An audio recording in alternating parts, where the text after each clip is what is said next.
Hello mga gandararat, for today's video magluluto ako ng ginataang munggo. Yung ginataang munggo ko mga gandararat is parang pambisaya din to na pagkaluto.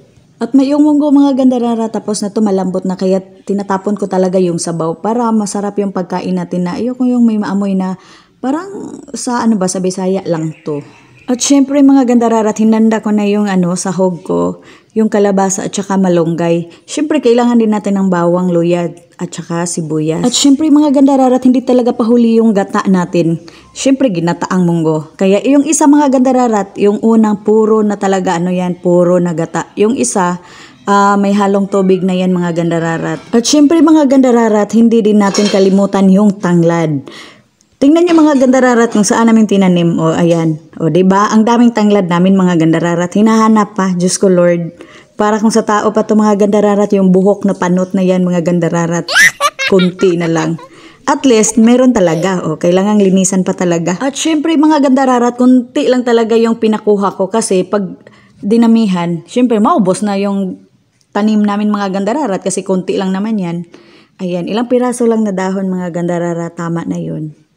At least, mabango na yung gulay natin na munggo. Kaya mga gandararat, uwi na ako sa bahay kasi inaantay na tong tanglad na to. Baka mapagalitan ako. Joke! At yun na nga mga gandararat, pinainit ko na yung kaldero. Tsaka lagyan ko na siya ng mantika. At syempre mga gandararat, uminit na yung oil ko. Nilagay ko na yung bawang, luya at saka sibuyas. At saka igisa ko siya mga gandararat. At syempre mga gandararat, tulad ng kagawian natin, na brown na yung natin, yung bawang, ilalagay ko na yung kalabasa. At saka igisa-gisa ko na lang mga gandararat. Pagkatapos mga gandararat, ginisa-gisa ko na siya, hinahalo-halo ko na yung yung kalabasa. Nilagay ko na yung munggo sabay sa kalabasa para paglambot ng kalabasa, may na siya, parang nahalo na yung lasa ng munggo. Mga gandararat, hindi pala madali mag-slice ng ng daing na isda. Ang tigas pala, tapos ayan hindi ako marunong kaya sabi ko sa asawa ko, pwede ikaw na lang mag-slice kasi ang tigas talaga, hindi ko talaga kaya. Ayan, hiniwa-hiwa lang namin ng hindi naman sobrang maliit talaga mga gandararat. Tama-tama lang siya para pagkain natin may makita naman tayong daing na sahog, 'di ba? Kaya ayan, pinag-anuhan lang talaga niya kasi sobrang tigas talaga, hindi ko talaga kaya magganyan mga gandararat kung walang pamukpok. At yun na nga mga gandararat, hinugasan ko na yung daing tapos nilagay ko na dito sa kalabasa at saka sa munggo para yung amoy din yung mga gandararat, yung lasa ng daing natin dumidikit din sa sa kalabasa at saka munggo. At nilagyan ko na ng asin para ma-absorb talaga sa gulay yung lasa ng ulam natin. Mga gandararat, ganito talaga ako, nilalagay ko talaga yung asin habang magpalambot, ganun.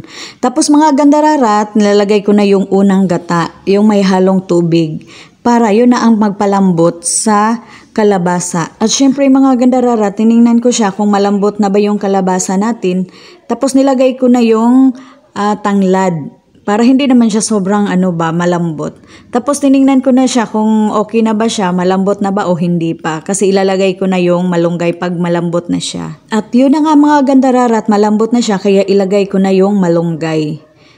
Ayan, ilagay. At saka antayin ko na lang na medyo kumulo muna siya kahit isang kulo lang. Tapos ilalagay ko na naman yung pangalawang gata. At ito na nga, malambot na siya kaya nilagay ko na yung pangalawang gata. At syempre mga gandararat, yung pangalawang gata, hindi ko siya masyadong pinakulo ng pinakuluan. Kasi gusto ko lang siya na yung parang fresh lang kasi 'di ba siya, yung walang halong tubig. Kaya ito na mga gandararat, luto na siya at kakain na kami. Sobrang busog talaga namin dito mga gandararat kasi ang sarap talaga niya. I-try niyo mga gandararat, simpleng luto lang.